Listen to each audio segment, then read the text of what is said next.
Assalamualaikum warahmatullahi wabarakatuh. Bismillahirrahmanirrahim. Alhamdulillahi rabbil alamin. Allahumma salli ala sayyidina Muhammad wa ala ali sayyidina Muhammad. Amma ba'du.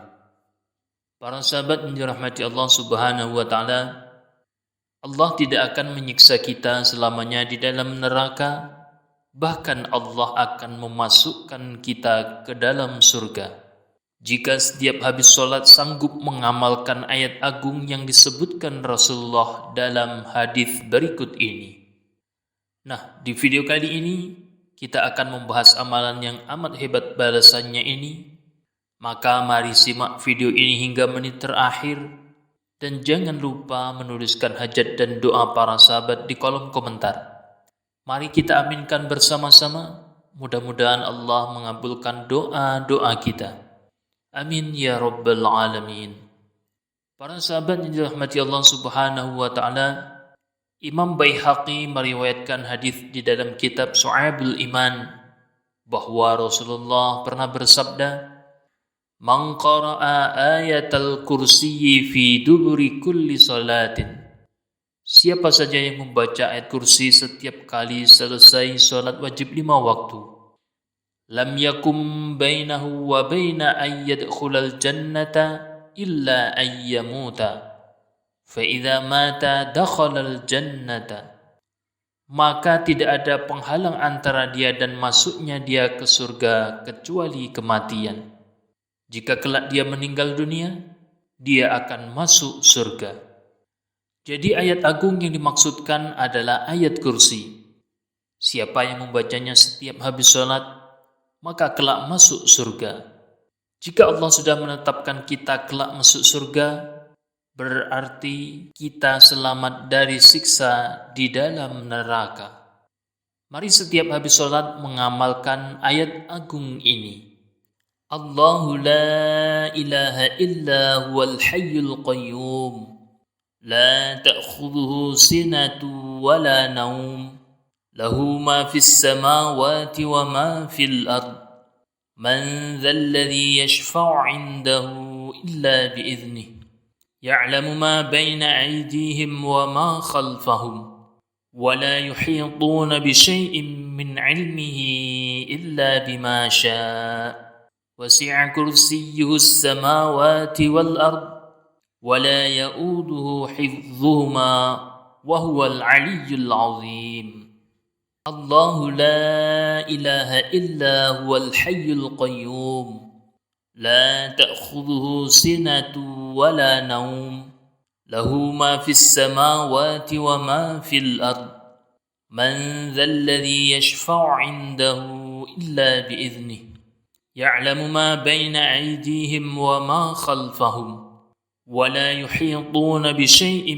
من علمه إلا بما شاء وسع كرسيه السماوات والأرض ولا يؤوده حفظهما وهو العلي العظيم الله لا إله إلا هو الحي القيوم لا تأخذه سنة ولا نوم له ما في السماوات وما في الأرض من ذا الذي يشفع عنده إلا بإذنه يعلم ما بين أيديهم وما خلفهم ولا يحيطون بشيء من علمه إلا بما شاء وسع كرسيه السماوات والأرض ولا يؤوده حفظهما وهو العلي العظيم الله لا إله إلا هو الحي القيوم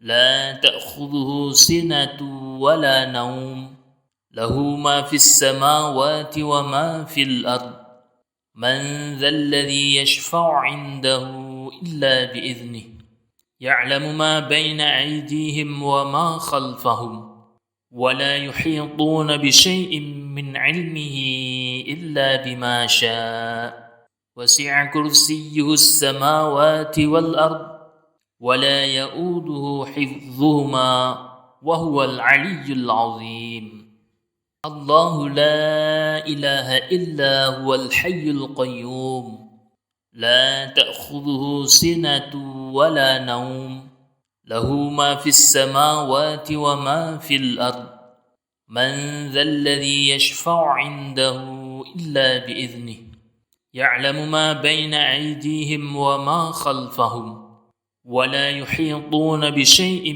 من علمه إلا بما شاء وسع كرسيه السماوات والأرض ولا يؤوده حفظهما وهو العلي العظيم الله لا إله إلا هو الحي القيوم لا تأخذه سنة ولا نوم له ما في السماوات وما في الأرض من ذا الذي يشفع عنده إلا بإذنه يعلم ما بين أيديهم وما خلفهم ولا يحيطون بشيء من علمه إلا بما شاء وسع كرسيه السماوات والأرض ولا يؤوده حفظهما وهو العلي العظيم الله لا إله إلا هو الحي القيوم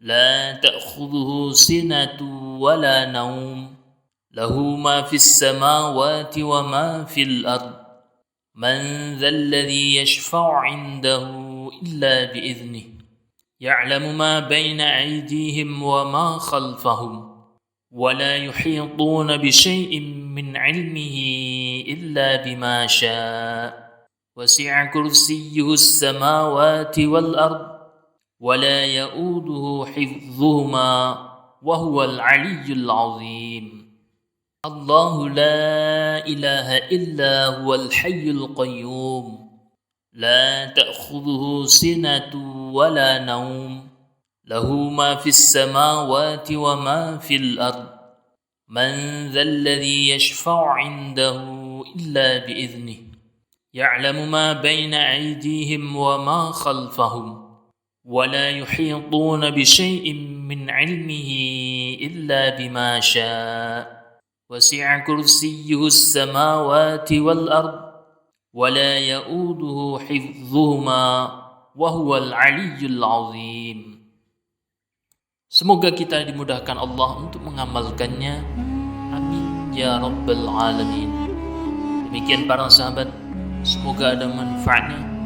Mohon maaf atas segala kekurangan dan kesilafan. Wassalamualaikum warahmatullahi wabarakatuh.